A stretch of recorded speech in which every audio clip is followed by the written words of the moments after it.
नमस्यञ्च यजमानस्तमेव च अनादिनिधनं विष्णुं सर्वलोकमहेश्वरं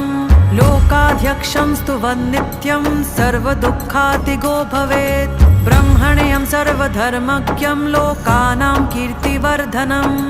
लोकनाथं महद्भूतं सर्वभूतभवोद्भवम् एष मे सर्वधर्माणां धर्मोऽधिकतमो मतः यद्भक्त्या पुण्डरीकाक्षं स्तवैरर्चेन्नरः सदा परमं यो महत्तेजः परमं यो महत्तपः परमं यो महद्ब्रह्मा परमं यः परायणं पवित्राणां पवित्रं यो मङ्गलानां च मङ्गलं दैवतं देवतानां च भूतानां यो व्ययः पिता यतः सर्वाणि भूतानि भवन्त्यादि